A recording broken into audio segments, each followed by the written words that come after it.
अभी मैं कब्रिस्तान गया था फातिहा पढ़ने के लिए, तो मैंने देखा वहां पर कब्रिस्तान में कोई एक शख्स भी नहीं था जो आकर के अपने अजीज की कब्र पे कुरान की एक आयत ही पढ़ दे।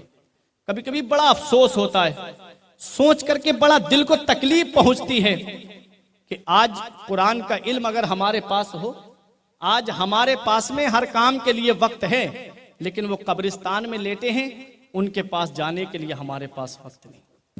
अब मैं एक हदीस सुनाता हूं आपको। मदीने वाले मुस्तफा ने फरमाया, फल मैयतो फिल कब्र इल्ला कल गरीकिल मुतगव्विस यंतज़िरूना दावतन तलहकुहु मिन अबिन औ उम्मिन औ अखिन औ सदीकिन। नबी इरशाद फरमाते हैं, जो कब्रिस्तान में लेटे हैं वो दरिया में डूबने वाले की तरह हैं, वो समंदर में डूबने वाले की तरह हैं।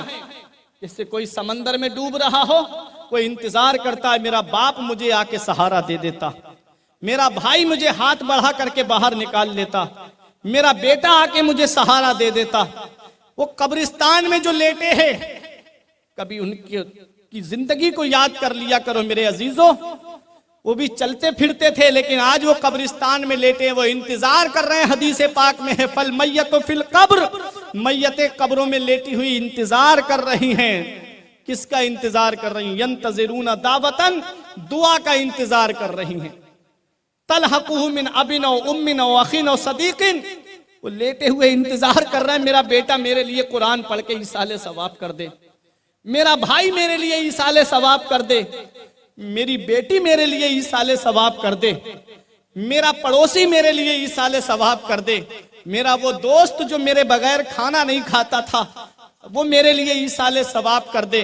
मदीने वाले मुस्तफ़ा फरमाते, जब कोई घर वाला ईसाले सवाब करता है तो उसे दुनिया वमा फीहा से सबसे ज्यादा प्यारी चीज जो होती है वो ईसाले सवाब होता है। कभी कब्रिस्तान को देख लिया करो। हमने जान दे दे के तुझे आबाद किया है शहरे खमूसा, हमने जान दे दे के तुझे आबाद किया है शहरे खमूसा, लेकिन तेरे शहर की वीरानी नहीं जाती। कभी देख लिया करो उन कब्रों में लेटे हुए, वो भी चलते फिरते थे, वो भी खाते पीते थे, जिनके बारे में तुम बगैर उनके लुकमा नहीं उठाते थे, आज वो कब्रिस्तान में तुम्हारे ईसाले सवाब का इंतजार कर रहे हैं।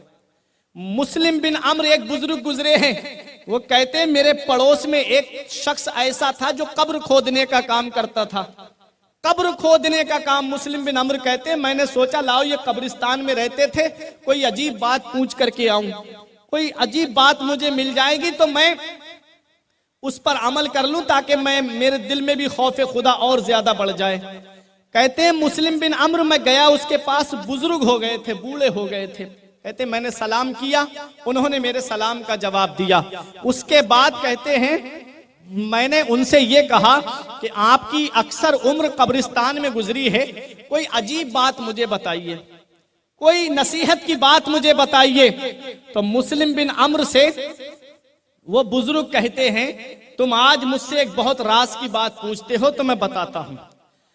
वो बात बता रहा हूं जिसने मुझे बदल दिया मुस्लिम बिन अम्र। मैं सीधे रास्ते पे आ गया उस दिन से। कहा एक दिन शिद्दत की गर्मी पड़ रही थी, मैं कब्र खोद रहा था, मैंने एक कब्र तैयार की, पसीने में शराबोर था। कहते हैं जब मैंने कब्र खोद ली तो मेरे दिल में ये ख्याल आया कि लाओ एक कब्र और खोद लेता हूं, क्योंकि कब्रें उजरत पे खोदी जाती थी पहले, अब तो अजीजो अकारिब खोद देते हैं। शहरों में आज भी रिवाज है कि उजरत पे कब्र खुदवाई जाती है। तो कहते हैं कि मैंने एक कब्र तैयार कर ली, फिर दूसरी तक कब्र खोद ली।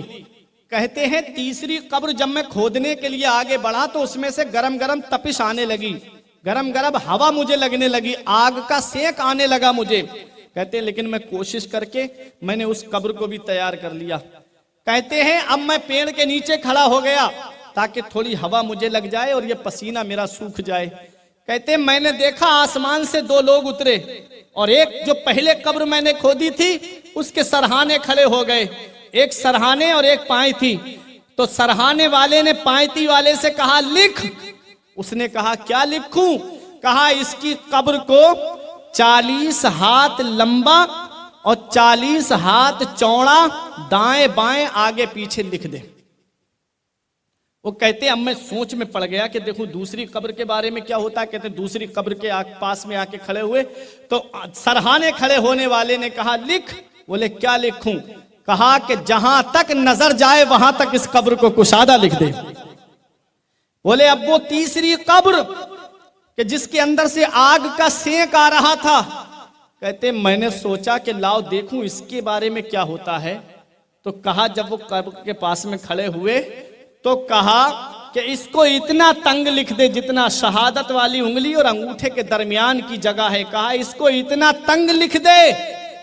कहते अब मैं सोचने लगा कि देखूं इसमें जनाजे कौन आते हैं। कहते पहला जनाजा आया, 4 लोग कांधा दिए हुए थे, 4-5 लोग साथ में चल रहे थे, कोई जनाजे में भीड़ भाड़ नहीं थी।